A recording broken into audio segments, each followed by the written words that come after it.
Mysore palace, जिसे अंबा विलास palace के नाम से भी जाना जाता है, एक ऐतिहासिक महल और शाही निवास है। यह भारत के कर्नाटक राज्य के मैसूर शहर में स्थित है। यह कभी वाडियार राजवंश का आधिकारिक निवास और मैसूर साम्राज्य की राजधानी हुआ करता था। यह महल मैसूर के केंद्र में स्थित है और पूर्व दिशा में चामुंडी पहाड़ियों की ओर मुख किए हुए है। मैसूर को आमतौर पर महलों का शहर कहा जाता है और इस महल सहित यहाँ 7 महल हैं। हालांकि मैसूर पैलेस विशेष रूप से नए किले के भीतर स्थित महल को संदर्भित करता है। ये एंट्री गेट है। यहाँ से एंट्री करने के बाद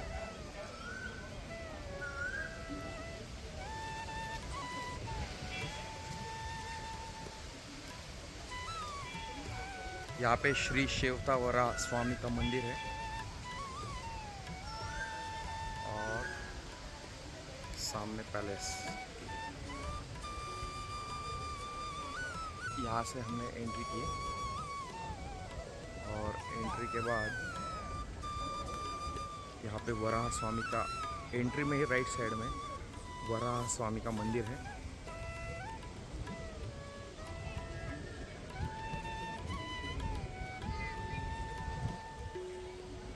और फिर सामने पैलेस। यस,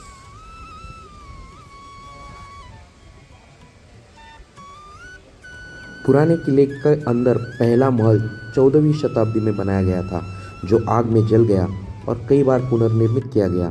पुराना किला लकड़ी का बना था और इसलिए आसानी से आग पकड़ लेता था, जबकि वर्तमान किला पत्थर, ईंटों और लकड़ी से बना है। पुराने महल के जलने के बाद वर्तमान संरचना का निर्माण 1897 और 1912 के बीच किया गया, तो वर्तमान संरचना को नया किला भी कहा जाता है। ताजमहल के बाद मैसूर पैलेस भारत के सबसे प्रसिद्ध पर्यटन स्थलों में से एक है, जहां 2014 तक प्रतिवर्ष 3 मिलियन से अधिक पर्यटक आते हैं। अंतिम महल, जिसे अब पुराना महल या लकड़ी का महल कहा जाता है, 1896 में चाम राजा वाडियार की सबसे बड़ी बेटी जय लक्ष्मिनी के विवाह के दौरान जलकर राख हो गया। महाराजा कृष्णराज वाडियार चतुर्थ और उनकी माता महारानी केम्पनजमन्नी देवी ने एक नया महल बनाने के लिए ब्रिटिश वास्तुकार हेनरी इरविन को नियुक्त किया। E.W. फ्रिस्ले ने सलाहकार अभियंता के रूप में काम किया। इस बीच शाही परिवार पास के जगनमोहन पैलेस में रुका था। निर्माण कार्य की देखरेख मैसूर महल विभाग के एक कार्यकारी अभियंता ने की। उन्होंने दिल्ली, मद्रास और कलकत्ता की अपनी यात्राओं के दौरान विस्तृत वास्तुशिल्पीय अध्ययन किए, जिनका उपयोग नए महल की योजना बनाने में किया गया। वर्तमान स्थित महल 1912 में बनकर तैयार हुआ। महाराजा जयचामराजेंद्र वाडियार के शासनकाल के दौरान लगभग 1930 में महल का और विस्तार किया गया, जिसमें वर्तमान सार्वजनिक दरबार हॉल विंग का जोड़ भी शामिल है। आधुनिक योग को व्यायाम के रूप में बढ़ावा देने वाले कृष्णमाचार्य ने 20वीं शताब्दी के आरंभ में मैसूर के राजा के अनुरोध पर राजमहल में योग का शिक्षण किया। उनके शिष्यों में BKS अयंगर और पट्टाभी जोइस शामिल थे, जो क्रमशः अयंगार योग और अष्टांग योग के संस्थापक थे। एक पूर्व राजा ने 19वीं शताब्दी की एक विशाल पुस्तक श्री तत्वनिधि में 112 योग आसनों का चित्रण करवाया था, जिसने संभवतः कृष्णमाचार्य को प्रभावित किया था।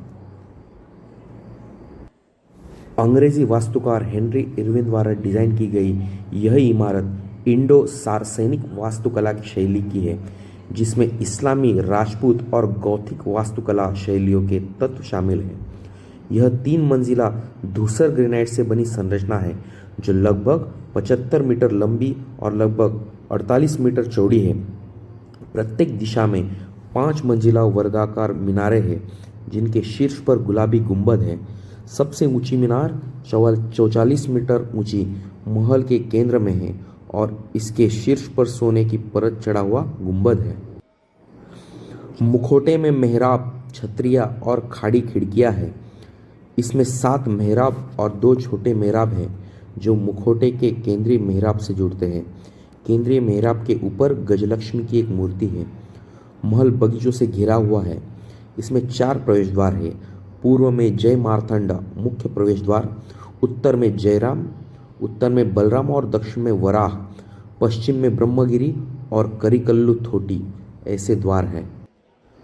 वाडियार राजवंश, जिसे मैसूर के वाडियार के रूप में भी जाना जाता है, मैसूर के पूर्व महाराजाओं का एक उत्तर मध्यकालीन भारतीय शाही परिवार है।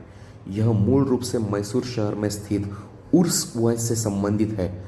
उन्होंने वडियार ये उपाधि धारण की, जिसका कन्नड़ में अर्थ स्वामी होता है। मैसूर के महाराजाओं के रूप में वडियार वंश ने 1300 के दशक के उत्तरार्ध से लेकर 1950 तक मैसूर राज्य पर शासन किया। वडियार वंश और उर्स वंश के सदस्य अपने शासक भाई बहनों, चचेरे भाइयों, भतीजों या दूर के रिश्तेदारों के लिए दीवान के रूप में शाही सलाहकार भी रहे हैं।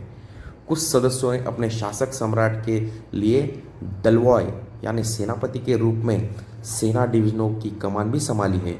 14वीं शताब्दी के उत्तरार्ध में यह परिवार मूल रूप से विजयनगर साम्राज्य, जो उनकी सामंती अधिपति थे, के लिए मैसूर शहर और उसके आसपास के क्षेत्रों की रक्षा करने वाले पोलीगर, कन्नड़ में सैन्य टुकड़ी थे। 17वीं शताब्दी में साम्राज्य के पतन और गिरावट के साथ वडियारों ने स्वतंत्रता की घोषणा कर दी। जब तिम्मा राजा वडियार द्वितीय ने 1610 में पास के शहर श्रीरंगपट्टना पर कब्जा कर लिया, जो श्रीरंग द्वितीय के वाइसराय तिरुमला की राजधानी थी। 1766 और 1799 के बीच जब हैदर अली और टीपू ने राज्य पर शासन किया, तो महाराजा के रूप में वडियार शासक नाममात्र के थे और उनके पास कोई वास्तविक शक्ति नहीं थी। 1799 में टीपू की फांसी के बाद उस समय भारत के बड़े क्षेत्रों पर शासन करने वाली ईस्ट इंडिया कंपनी ने एक सहायक संधि के तहत वाडियारों को राज्य वापस सौंप दिया। भारत को ब्रिटिश राजशाही से स्वतंत्र मिलने के बाद शासक महाराजा जय चामराज वाडियार ने राज्य को नवगठित भारतीय डोमिनियन को सौंप दिया।